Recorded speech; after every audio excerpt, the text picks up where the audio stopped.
ಬೆಂಗಳೂರಿನಲ್ಲಿ ಪತಿಯಿಂದಲೇ ವೈದ್ಯೆ ಕೃತಿಕಾ ರೆಡ್ಡಿ ಹತ್ಯೆ ಪ್ರಕರಣಕ್ಕೆ ಸಂಬಂಧಪಟ್ಟಂತೆ ಪೊಲೀಸರು ತನಿಖೆಯನ್ನು ಚುರುಕುಗೊಳಿಸಿದ್ದಾರೆ. ಅನೇಕ ರಹಸ್ಯಗಳು ಈ ಸಂದರ್ಭದಲ್ಲಿ ಬಯಲಾಗ್ತಾ ಇದೆ. ವೈದ್ಯೆ ಕೃತಿಕಾ ಸಾವಿನ ಹಿಂದೆ ಅಕ್ರಮ ಸಂಬಂಧದ ನೆರಳಿದ್ಯಾ ಅನ್ನುವಂತ ಅನುಮಾನಗಳು ಕೂಡ ವ್ಯಕ್ತ ಆಗ್ತಾ ಇದೆ.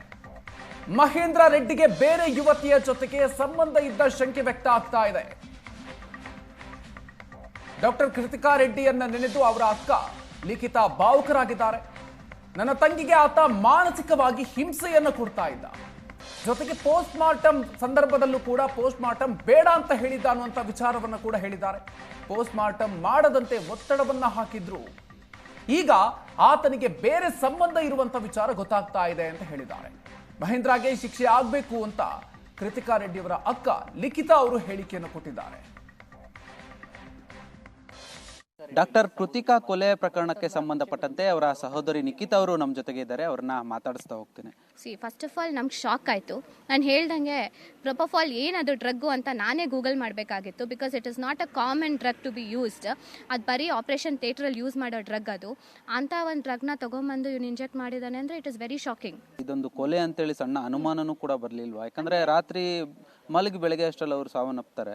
ಅಂದರೆ ಕೊಲೆ ಅಂತಲ್ಲ, but it is an unnatural death ಅಂತ ಅನಿಸ್ತು. ಬಿಕಾಸ್ ಯಾರಾದರೂ 28 ಇಯರ್ಸ್ಗೆ ಆ ಥರ ಸಡನ್ ಡೆತ್ ಆಗೋ ಚಾನ್ಸಸ್ ತುಂಬ ಕಮ್ಮಿ ಇದೆ. ಬಿಕಾಸ್ ನನ್ಗೆ ಅವಳ ಮೆಡಿಕಲ್ ಹಿಸ್ಟ್ರಿ ಗೊತ್ತು, ಅವಳಿಗೇನು ಇಲ್ಲ ಅಂತಲೂ ಗೊತ್ತು. ಸೊ ರಾತ್ರಿ ಹಂಗೆ ಸಡನ್ನಾಗಿ ಮಲ್ಕೊಂಡು ಬೆಳಗ್ಗೆ ಇಲ್ಲ ಅಂದರೆ ಸಂಶಯ ಬಂದೇ ಬರುತ್ತೆ. Because I am a doctor also. So ಅದಕ್ಕೆ ನಾನು ಇನ್ಸಿಸ್ಟ್ ಮಾಡಿ ಪೋಸ್ಟ್ಮಾರ್ಟಮ್ ಮಾಡಲೇಬೇಕು ಅಂತ ಹೇಳಿದ್ದು. ನಾವು ಅಷ್ಟೊಂದು ಹೋಗ್ತಿರ್ಲಿಲ್ಲ ಮನೆಗೆ. ಸೊ ಅವ್ನು ಏನು ಮಾಡ್ತಿದ್ದ, ಅವ್ನು ಏನು ಮೆಡಿಕಲ್ ಟ್ರೀಟ್ಮೆಂಟ್ ಕೊಡ್ತಿದ್ದ ಅಂತ ನನಗೆ ಅಷ್ಟೊಂದು ಗೊತ್ತಿಲ್ಲ, ಅವೇರ್ನೆಸ್ ಇಲ್ಲ. ಬಿಕಾಸ್ ನನ್ನ ತಂಗಿನೂ ನನ್ನ ಬಳಿ ಅವಳ ಮೆಡಿಕಲ್ ಟ್ರೀಟ್ಮೆಂಟ್ ಎಲ್ಲ ಅವನ ಜೊತೆನೇ ಡಿಸ್ಕಸ್ ಮಾಡ್ತಿದ್ಲು, ನನ್ನ ಜೊತೆ ಡಿಸ್ಕಸ್ ಮಾಡ್ತಿರ್ಲಿಲ್ಲ. ಬಿಕಾಸ್ ಗಂಡನೂ ಡಾಕ್ಟರ್ ಆಗಿರೋದ್ರಿಂದ what ever concern she had ಅವನ ಜೊತೆನೇ ಶೇರ್ ಮಾಡ್ಕೊಳ್ಳೋಳು. ಬೇರೆ ಎಲ್ಲ ನನ್ನ ಜೊತೆ ಶೇರ್ ಮಾಡ್ಕೊಳ್ಳೋಳು, ಬಟ್ ಮೆಡಿಕಲ್ ಇದಕ್ಕೆ ಬಂದಾಗ ಬರೀ ಅವನ ಜೊತೆನೇ ಶೇರ್ ಮಾಡ್ಕೊಳ್ಳೋಳು. ಸೊ ನನಗೆ ಪ್ರೀವಿಯಸ್ ಹಿಸ್ಟ್ರಿ ಅಷ್ಟೊಂದು ಗೊತ್ತಿಲ್ಲ ಅದ್ರ ಬಗ್ಗೆ.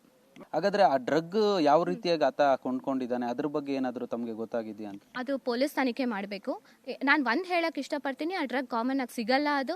ಆ್ಯಂಡ್ ಅದು ಆಪರೇಷನ್ ಥಿಯೇಟರ್ಸ್ ಮಾತ್ರ ಯೂಸ್ ಮಾಡೋದು. It is illegal to use the drug outside the operation theatre. But ಅದು ಹೆಂಗೆ ತೊಗೊಂಬಂದ ಅದೆಲ್ಲ ಪೊಲೀಸ್ ತನಿಖೆ ಮಾಡಬೇಕು. ಏನು ರೀಸನ್ ಕಾರಣ ಈ ರೀತಿಯಾಗಿ ಡ್ರಗ್ ಕೊಟ್ಟು ಸಾಯಿಸುವಂತ ಒಂದು ಸನ್ನಿವೇಶ ಯಾಕೆ ಸೃಷ್ಟಿ ಆಯಿತು? ಏನಿತ್ತು ಆತನಿಗೆ? ಏನಾದರೂ ಅಫೇರ್ ಈ ರೀತಿಯಾಗಿ ಏನಾದರೂ ಇತ್ತಾ, ಅಥವಾ ಮದುವೆ ಇಷ್ಟ ಇರಲಿಲ್ವಾ? ಏನು ಹೇಳ್ತಾರೆ ಮೇಡಮ್? ಇರ್ಬೋದು. ಇದೊಂಥರ ಕ್ರೂರ, ಅಂದರೆ ನಂಬಿಕೆ ದ್ರೋಹ ಇದು. ಅಂದರೆ ಅವನ್ನ ತುಂಬ ನಂಬಿದ್ಲು, ತುಂಬ ಇಷ್ಟಪಡ್ತಿದ್ಲು, ಅವನೇ ನನಗೆಲ್ಲ ಅಂತ ನಂಬಿದ್ಲು. ಸೊ ಅಂಥವ್ನು ಇಂಥ ಕೆಲಸ ಮಾಡಿದ್ದಾನೆ ಅಂದರೆ ಇದು ಮೊದಲನೇದು ನಂಬಿಕೆ ದ್ರೋಹ. ಇನ್ನೊಂದು, ಅವನು ಒಬ್ಬ ವೈದ್ಯನಾಗಿ ಈ ಥರ ಅದನ್ನು ಮಿಸ್ಯೂಸ್ ಮಾಡ್ಕೊಂಡು ಮಾಡಿರೋದು it is a heinous crime ಅಂತ ನಾನು ಹೇಳ್ತೀನಿ. ಇರ್ಬೋದು ಎಕ್ಸ್ಟ್ರಾ ಮ್ಯಾರಿಟಲ್ ಅಫೇರ್ಸ್ ಇರ್ಬೋದು. I think police is investigating and we will wait till what they find out. Let's see. Truth will.